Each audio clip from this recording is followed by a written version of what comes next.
ઓમ નમઃ શિવાય. ખૂબ સરસ રીતે આપણે આ વિજ્ઞાન ભૈરવ ધારણા ચાલી રહી છે. આજે આપણે શિવસૂત્રની 29મી 29 ધારણા લેશું. તો આ પોતાની અંદર પોતાના વિકાસ માટે અને પોતાના અંતરમાં ઉતરવા માટે આપણે જ્યારે ગુરુ તત્વથી કનેક્ટ થઈએ ત્યારે ખૂબ જ દિવ્યતા આપણને પ્રાપ્ત થતી હોય છે. તો ગુરુ તત્વથી જોડાઈને આપણે પ્રાર્થના કરીશું. વક્રતુંડ મહાકાય સૂર્યકોટી સમપ્રભ નિર્વિઘ્નમ કુરુ મે દેવ સર્વકાર્યેષુ સર્વદા સર્વકાર્યેષુ સર્વદા. ઓમ શાંતિ શાંતિ શાંતિ. નમઃ શિવાય. આપ સૌમાં વસતા શિવ શિવા અને ગુરુ તત્વને મારા કોટી કોટી વંદન. વિજ્ઞાન ભૈરવ તંત્ર આપણી અંદરની એ દિવ્યતાને એક એક સૂત્ર આપણને એ દિવ્યતાને જોડે છે જે આપણને મૂળ છીએ, આપણી પ્રકૃતિ જે આપણે પોતે પણ નથી જાણતા. બસ આપણને એ ખબર હોય છે કે આપણે આવા જ છીએ. કોઈક આપણને કહે કે તું આમ આ થોડોક બદલાવ લાવ તો આપણે કેવું કહેશું કે અમારાથી આ નહીં થાય, હું જેવી છું એવી જ છું, આવી જ છું કે આવો જ છું. પરંતુ જેમણે આપણો નિર્માણ કર્યો, જે જન્મોથી પ્રવૃત્તિ જે વ્યક્તિને જે સંસ્કાર હોય જે જીવ આત્માના, એ જ્યારે મનુષ્ય દેહ ધારણ કરે ત્યારે એ જન્મમાં એ પોતે પોતાના એ સંસ્કારો ને એ પ્રવૃત્તિ સાથે જ જન્મે અને એ પ્રવૃત્તિમાં જ રહીને માં શિવા દેવી કે ભલે ગમે એ પ્રવૃત્તિનો હોય, ગમે એ કરતો હોય, પણ એના પોતાની અંદર એ આત્મબોધને પ્રાપ્ત કરે. અને આપણે ઘણીવાર એવું કહીએ ને કે બહુ પરેશાન થઈ ગયા હતા ને હવે માંડ હાસ સારું થઈ ગયું બધું. પરંતુ જે સ્વયં આપણે આત્મ સ્વરૂપ છે એ દિવ્ય ધારાથી જોડાતા જ નથી. અને અહીં આપણે કહેવાય ને કે એક સરળ વાતમાં કહીએ તો આપણે મૂંડ થઈને બેહોશીનું જીવન જીવીએ છીએ. ફક્ત આ દેહ સ્વરૂપની હારે કનેક્ટ થઈને આ દેહ અભિમાન. પરંતુ કેટલું સહજ અને સરળ છે કે આપણે ફક્ત થોડુંક આ દૈહિક નહીં પણ અંદર થોડુંક સરકી જવું છે. કેટલી વાતોથી આપણે કહેવાય ને કે કેટલી અણસુંજા કેટલા ક્વેશ્ચન છે. નાની નાની વાતમાં આપણે અટકેલા રહીએ છીએ. કેટલી જગ્યાએ પોતાને આપણે કહેવાય ને બ્લોક કરી રાખ્યા છે. તણાવ, ક્યારેક સ્વાસ્થ્ય માટે, ક્યારેક સફળતા માટે. તો આ બધા કારણ જોવા જઈએ ને તો બધા દૂર થઈ શકે અગર આપણે પોતાના સ્વરૂપથી જોડાઈ જઈએ અને એ જ વસ્તુના દ્રષ્ટા બની જઈએ. કોના? તો આપણા અંતરના, આપણા પોતાની અંદર કોઈક છે એ નહીં. તો આ બધી ધારાઓ આપણી સાથે આપણને સહયોગ આપે છે. માં જે જગત જનની પરમપિતા પરમાત્માના અંશથી આપણે આવ્યા છીએ. શિવ આદિ યોગી છે, પરમ યોગી છે. એમણે માં સતીને એ સમયે એમણે પ્રશ્ન કરેલો અને જીવનમાં જે કંઈ સૃષ્ટિમાં આત્મા દેહ સ્વરૂપમાં આવે છે એ બધાના કલ્યાણ માટે વાત પૂછી હતી. કારણ કે માને તો ખબર હતી કે સહજતાથી આ બેહોશી જન્મો જન્માંતરથી દેહ અભિમાનનો પડદો જ્યારે બધાને ઉપરથી ક્યારેક તો હટશે, તો ક્યારેક તો મારા બાળકો એ વસ્તુને જાણશે અને ક્યારેક તો આત્મબોધને પ્રાપ્ત કરશે કે જીવનના હરેક પ્રકારના તણાવો, હરેક પ્રકારના પ્રશ્ન એનાથી મુક્ત થઈ શકે. તો સરળ, એટલો સરળ, એકદમ નાની વિધિ છે આજની જે વિધિ છે 29મી, એકદમ સરળ વાત અને એકદમ કઠિન. એક જ લાઈનમાં છે આજની શિવસૂત્રોની ધારણા. ભક્તિની વિધિ કીધી છે, ભક્તિના દ્વારા. પરંતુ શું કીધું છે કે ભક્તિ મુક્ત કરતી હે. ખાલી આટલું કઈ અને સ્ટોપ કરી દીધું છે. ભક્તિ મુક્ત કરતી. હવે ભક્તિનો તો એક મૂળ પરિણામ શું છે કે શિવસૂત્રમાં કીધું છે ભક્તિ મુક્ત કરે છે. ભક્તિ પરિણામ છે. એનો અર્થ શું? તો ભક્તિનો અર્થ એ કીધો છે કે આપણે શેની ભક્તિ, કઈ ભક્તિથી મુક્ત થઈ શકીએ. તો વિજ્ઞાન ભૈરવ તંત્રમાં આમ જોઈએ ને તો વિધિઓ 2 પ્રકારની કીધી છે.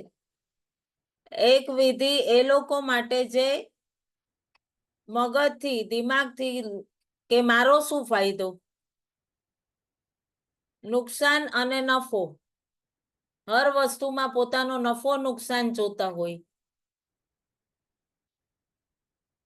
પણ માએ જ્યારે એમ કીધું કે અને ઘણા ભાવનાત્મક હોય, એક હૃદય પ્રધાન અને એક ભાવના પ્રધાન હોય, અને બંનેમાં કહે ને કે આસમાન અને જમીનનો ફરક. એકબીજાને મળે નહીં અને એકબીજાનું મળવું પણ અસંભવ. અને ઘણા જણા જે દિલથી વિચારતા હોય ને એ લોકો શું વિચારશે વૈજ્ઞાનિક તરીકાથી કે આ સવારના સૂરજ ઉગવો અને રાત્રે આથમવો આ એક વૈજ્ઞાનિક પ્રક્રિયા છે. અગર ધ્યાનથી જોઈએ આ બંને વાતો અલગ છે. એ લોકોની અલગ જ વિચારધારણા. અને આ બધાય આપણા જીવનની બે પ્રકારના લોકો છે આપણા જીવનમાં, કે કોઈક વિચારીને કાર્ય કરતા હોય, કોઈક ભાવનાઓમાં કાર્ય કરતા હોય. એટલે એમણે કીધું કે ભક્તિ મુક્ત કરતી હે. જે ભાવુક મન, ભાવનાત્મક વ્યક્તિ, કે ભાવુક મન શ્રેષ્ઠ છે કે બુદ્ધિથી વિચારવા વાળો શ્રેષ્ઠ છે. કેટલા બી પ્રકારનું આપણે વિચારી લઈએ કે આ વ્યક્તિ ભક્તિ પ્રધાન છે, કે આ સાધના કરે છે, કે આ સમય પર નિત ઘરમાં ઠાકોરજી પધરાવ્યા છે તો નિત હવેલીની જેમ સમય પર ભગવાનની સમક્ષ હાજર રહીએ છે, અપરસમાં રહીએ છે, ઠાકોરજીની સેવા કરે છે, દરેક સામગ્રી પોતે સમય પર સિદ્ધ કરે છે.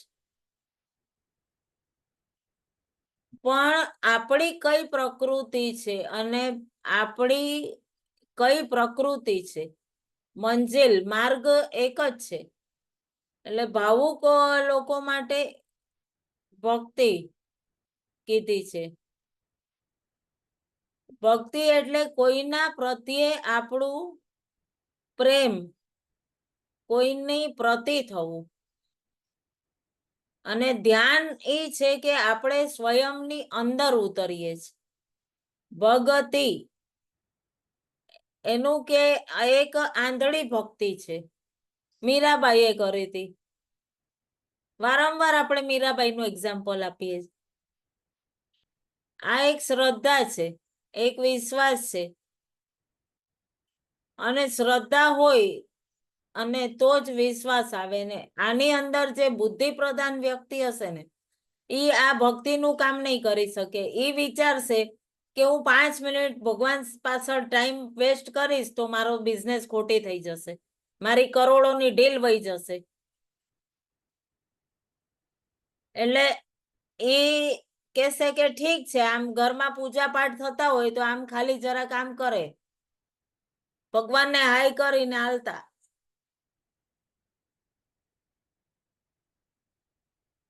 તો આપણા જીવનમાં કેવું છે કે સૂર્ય જે ઉગે છે ભક્તિથી જ વિચારીએ તો સૂર્યનારાયણ દેવ આપણે એમની પૂજા કરીએ કે આ એક જ દેવ જે છે એ સાક્ષાત આપણને સામેથી આપણા ઘરે દર્શન દેવા આવે છે. બધા દેવોને તો આપણે મંદિરમાં દર્શન કરવા જવું પડે, પણ ઓલો વૈજ્ઞાનિક તौर પર કે આ તો એક ક્રિયા થઈ રહી છે.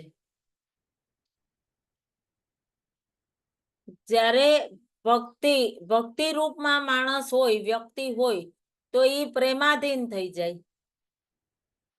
અને એના કારણે અગર જોઈએ તો પ્રેમને સમજવું જરૂરી છે 100%.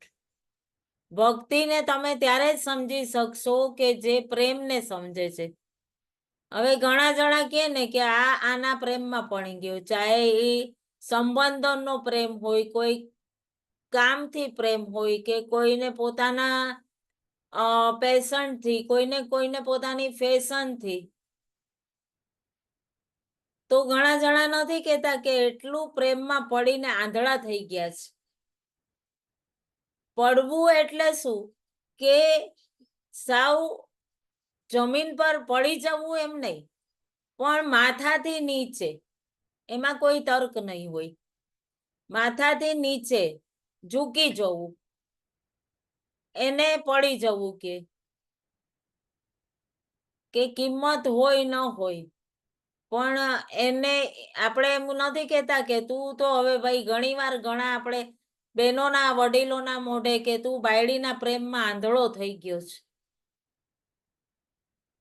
પણ એવું નથી હોતું. ઈ એની પાસે નતમસ્તક થઈ ગયો છે. ઈ એની કદર કરે છે, એની વેલ્યુ, એને પ્રેમ કરે, બીજાની માટે મહત્વપૂર્ણ, ઈ એની માટે ઇમ્પોર્ટન્ટ વધારે રાખે છે. ભલે એની પાસે ચારો તરફ બધી વસ્તુ ફરતી હોય, પણ ઈ જે વ્યક્તિ કેન્દ્રમાં પોતાને એ જ વ્યક્તિને અનુભવ કરે, એ જ પ્રેમને જ અનુભવ કરે, અને એની જ ચારો તરફ ઈ જ ફરતું હોય, એટલે ઈ ફક્ત એક જ ને પ્રેમ કરે, ચાહે ઈ પત્નીને હોય, ચાહે ભાઈ બહેનને હોય, ચાહે માતાને હોય, ચાહે પતિ પત્નીને પ્રેમ હોય. અને ત્યારે જ ભક્તિનું ફૂલ મહેકે. પ્રેમ જે છે એ હરેક માટે.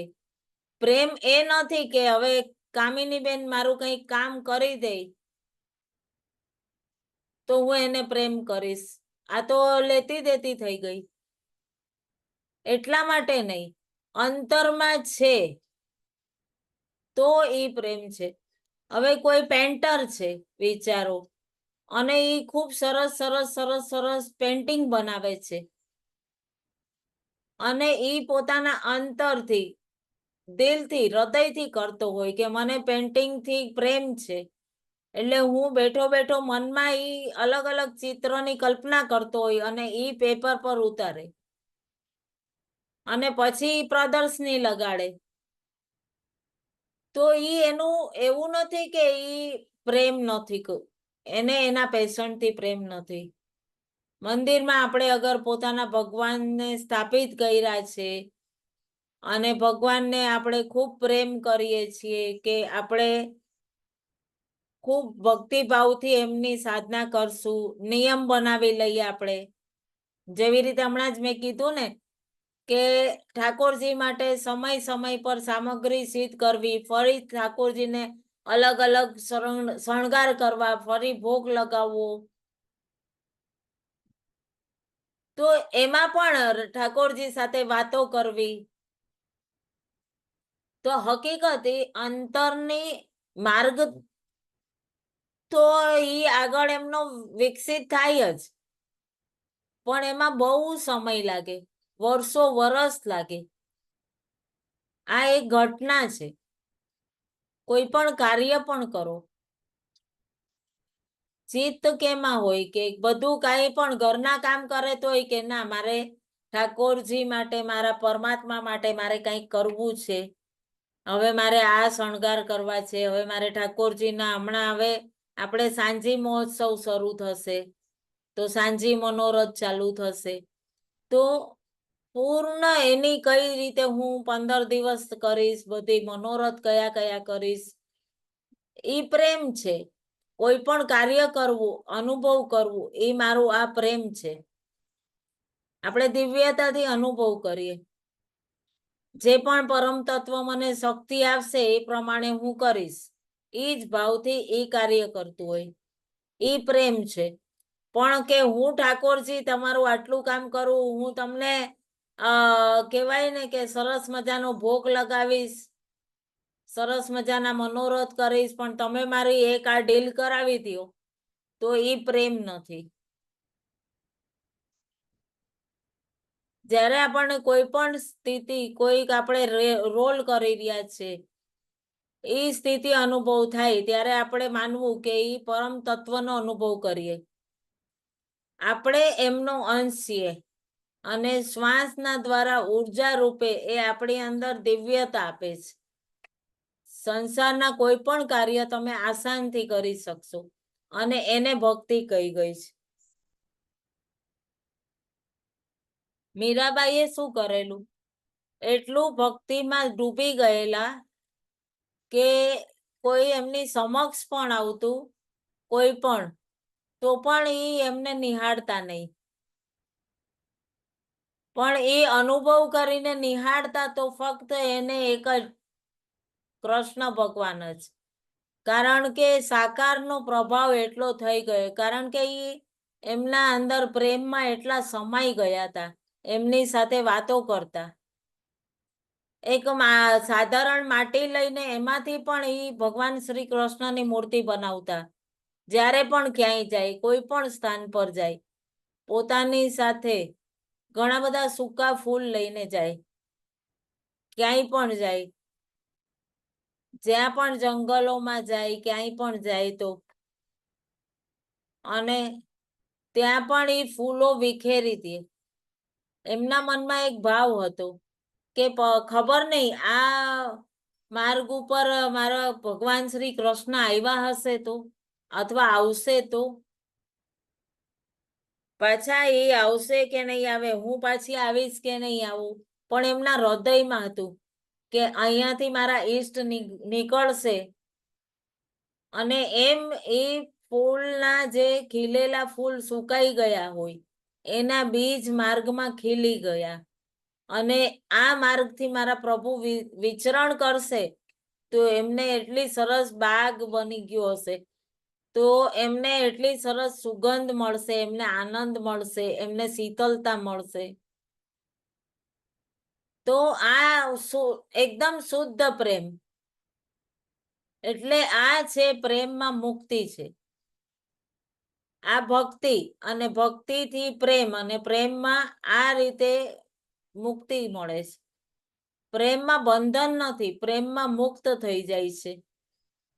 એટલે શિવ સૂત્રમાં કીધું છે, એક વ્યક્તિ કારાગૃહની અંદર, જેલમાં, એને એમ લાગે કે હું કેદ છું, મારી પાસે કોઈ આવતું નથી, જતું નથી, બહારની દુનિયાથી હું અલગ છું. ખૂબ એને કોઈ બહુ જ પ્રિય હોય છે, ઈ પણ એને બહુ પ્રિય હોય છે, એ જ જેલની અંદર, એ જ કેદમાં એની સાથે છે, એને મોકલી દીધું અગર તો એને કેદ નહીં લાગે, અને એને બંધન નહીં લાગે આ કેદ, કારણ કે ઈ બહાર જઈને પ્રેમ કરતો હતો. એ વ્યક્તિ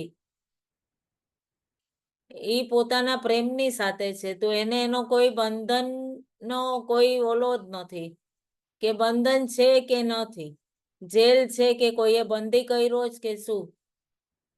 બહાર થઈને, બહાર સાંસારિક દુનિયામાં રહીને પણ જે કોઈ પ્રેમ નથી સમજતું,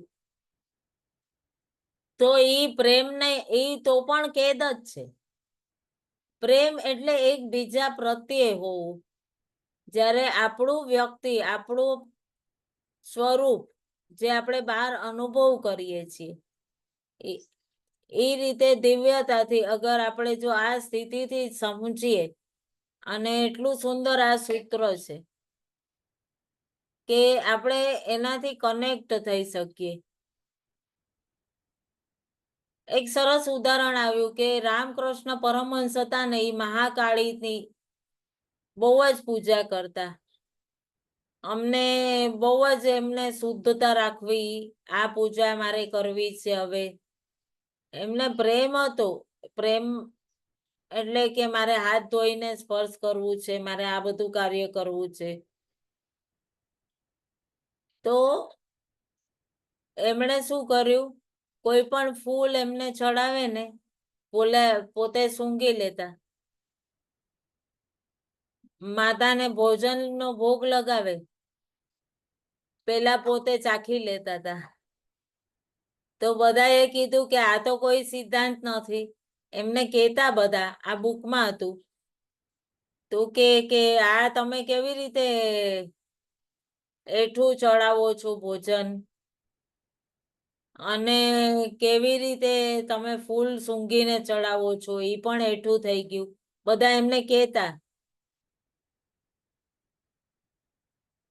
તો એમણે કીધું કે મને એમ થાય છે કે મારી માને હું આવું, અગર બે સ્વાદ હશે, કે અગર એ ફૂલ સૂંઘું એની સુગંધ માને નહીં ગમે તો, એટલે પેલા હું સૂંઘીને અનુભવ કરતો તો બરાબર છે, આ તો મારી માને ગમશે.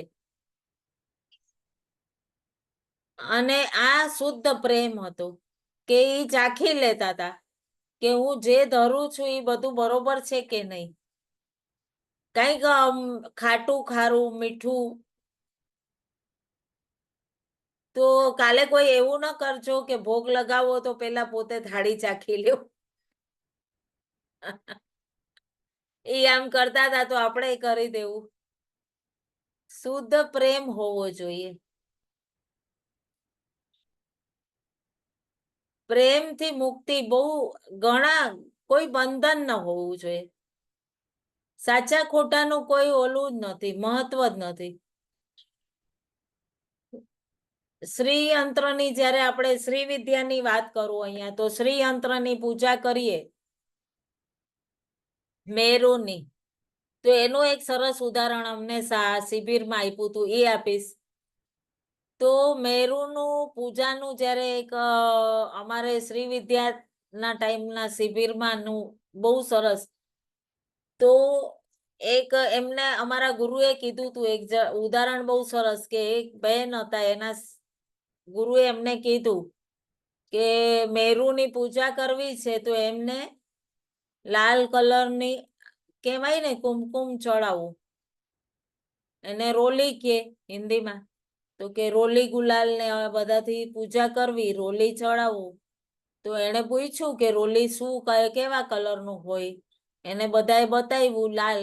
હવે એ બીજા દેશમાં રહીએ, તો એને લાલ કલરનું એ બજારમાં ગઈ, મોલમાં ગઈ, વિદેશમાં રહી એટલે મોલમાં ગઈ, એને રોલી કીધું.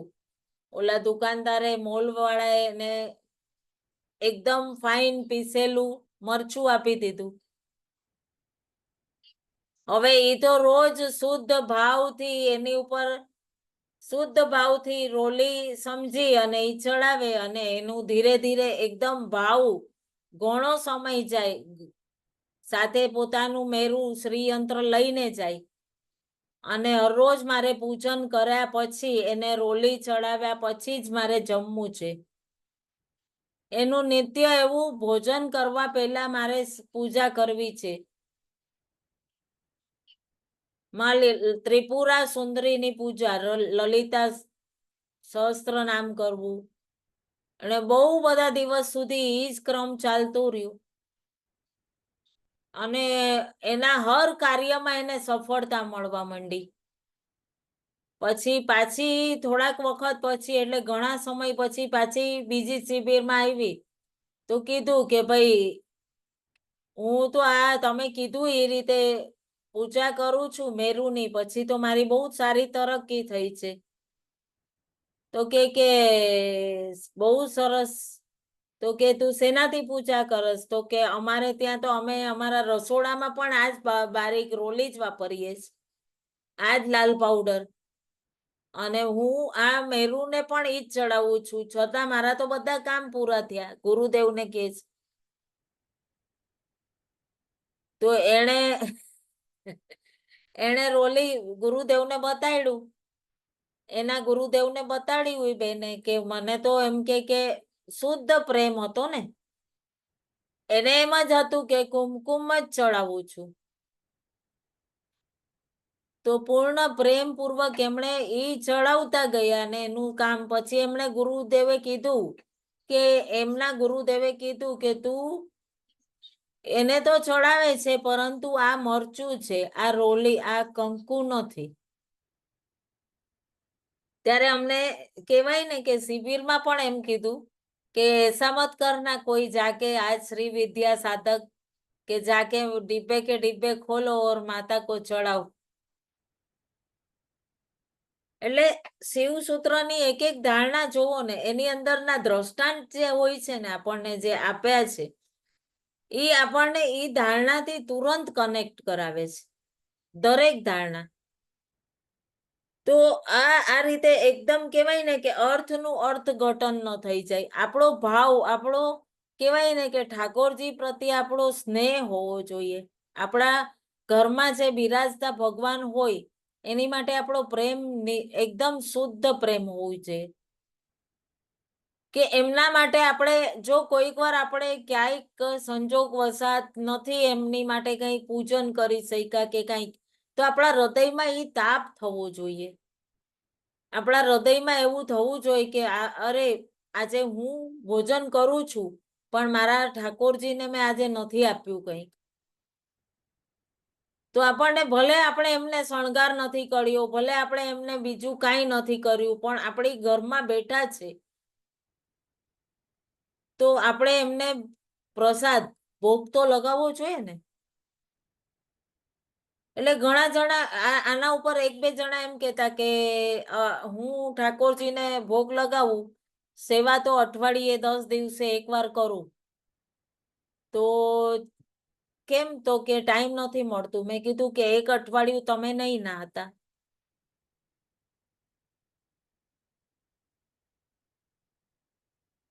તો કે અઠવાડિયું ક્યાંય હોય આવી મે મહિનાની ગરમી છે ને હું ન નાઉં. મેં કીધું એકવાર કરી જોજો, 2 દિવસ તો કરો પછી મને કરજો ફોન.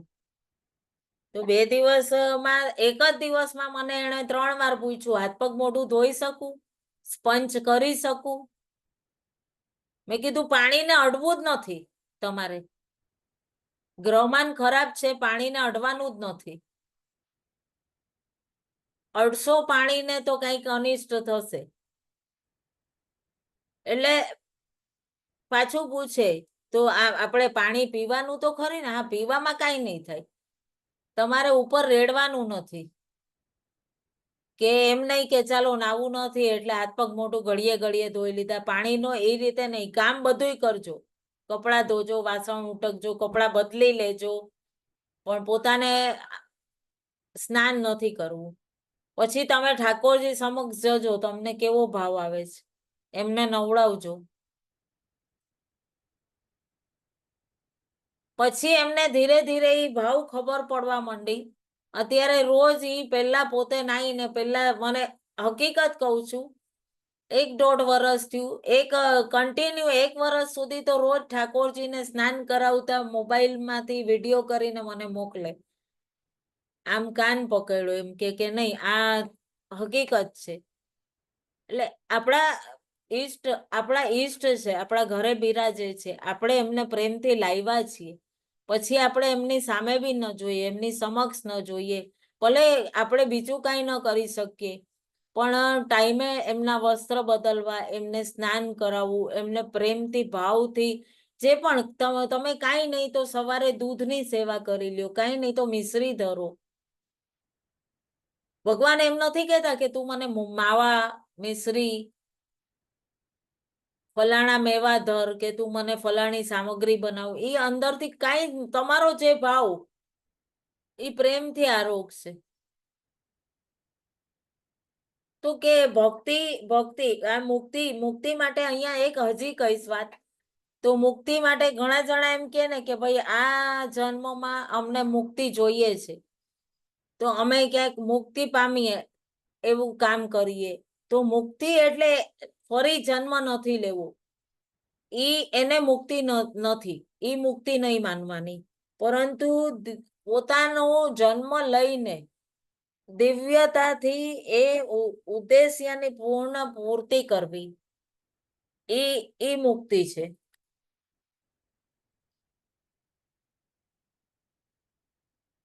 તો જ તમે એ દિવ્યતા પ્રાપ્ત કરી શકો. અને આજે આપણે ધ્યાનમાં પણ એ જ રીતે કરીશું. ખૂબ કહેવાય છે ને કે એટલું સહજ ભાવ છે, એટલી સહજતાથી ધ્યાન કરશું કે આપણે પૂર્ણ રૂપે શાંત થઈને એ શુદ્ધ પ્રેમને આપણે લાવવાનો છે. આ ધારાથી કનેક્ટ થવાનું, કે ઊંડાણમાં ઉતરવું છે, પણ એ શુદ્ધતાથી, જે ભક્તિ રૂપમાં આપણે કહીએ છીએ ને કે અનુભવ કરીએ કોઈ પણ માટે, ચાહે કેટલી કથાઓ સાંભળી હોય આપણે, એક એક ભક્તોની કેટલી આપણા તો ભારત વર્ષે કેટલા હજારો ભક્તો એટલા થઈ ગયા, સંત થઈ ગયા. એમના સંત ચરિત્ર વાંચીએ તો કેટલું આપણને એમ થાય. જલારામ બાપાની વાત કરીએ તો એમનો પણ કેવો કે બધાઈને જમાડવાનો નિયમ, પછી જ પોતે જમતા. કેટલું પોતે દિવ્યતાથી એ રીતે આપણે અનુભવ કેમ કરવો? પોતાની શ્વાસોની માટે એ પરમ તત્વની એક અંશ છે, જે અંશ મારી અંદર છે. આ પરમાત્માની એક કહેવાય ને કે એક છેડો છે, જે મારી અંદર એક દોરી છે, મારા આ શરીરને નિરંતર ચલાવે છે. આ કવચની અંદર ઉર્જા રૂપે પ્રવાહિત થાય છે, એ આ શ્વાસની ડોરથી. અને એક છેડો કોનાથી છે જોડાયેલો? કે એ બીજો પરમપિતા પરમાત્માથી, અને બીજો મારી અંદર મારાથી, પૂર્ણ રૂપે મારાથી જોડાયેલો છે. અને એ રીતે જ્યારે તમે અનુભવ કરશો ત્યારે તમને એકદમ દિવ્યતા મળશે કે એક છેડો જે મારાથી જોડાયેલો છે એમાં પણ એટલો જ પ્રેમ છે કે ઘણા દિવસોથી આમ કહેવાય ને ખોવાઈ ગયા હતા, અને અચાનક આપણે કોઈકને મળીએ કે કોઈક આપણું ખોવાઈ ગયું તું સ્વજન, અને બહુ મહિનાઓ પછી ગોતવા પછી પોલીસ કમ્પ્લેન કર્યા પછી મળ્યું, તો આપણે કેટલું આપણું બાળક 1 કલાક જ ક્યાંક ગયું હોય તો કેવું આપણે એને આવે એટલે વળગીએ, કેટલી બધી પપ્પી કરીએ. તો એ રીતે આપણે પોતાની પૂર્ણ ઉર્જા એ રીતે અંદર પ્રવાહિત કરવી કે જન્મો જન્માંતરથી હું આજે પોતાના પરમત્વથી બિછડી ગઈ હતી, ખોવાઈ ગઈ હતી, ભટકી ગઈ હતી, અને એ દિવ્યતાને એકવાર હું આજે ફક્ત આજે એકવાર જોડું અને પૂર્ણ જાગૃતિથી હું સ્પર્શ કરું. કોઈ પણ સ્થિતિ હોય મને વિચલિત નહીં કરે, અને હું ઊંડાણ સુધી ઉતરીશ. અને કોઈ પણ કાર્ય હશે, ગૃહસ્થીનું હશે, પરિવારનું હશે, પણ એટલી જ હું સફળતાથી કરીશ. આપણે ગૃહસ્થીમાં કેવું છે કે ગૃહસ્થમાં જોડાયા છે તો આપણને કહે છે, આપણે આ નામથી બોલાવે એટલે તરત કેવી નિંદરમાં હોય તોય ખબર છે મને બૂમ મારી હતી. તો એ આત્માને પણ એવું લાગશે કે હા આજે મારી પાસે આવ્યું મારું પરમત્વ, જેનો હું અંશ છું. તો એ રીતે આપણે ઉતરશું, જોડાશું અને અનુભવ કરશું કે એકવાર સ્પર્શ થઈ ગયો ને, શુદ્ધ પ્રેમ એ ઉર્જા, તો એ આપણને પરમ આનંદ આપશે.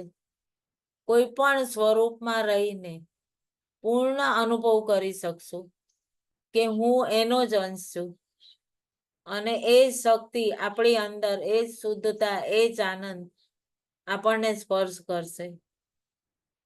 એટલે બિલકુલ શાંત થઈને આપણે ફરીથી જોડાઈએ છીએ સહજતાથી.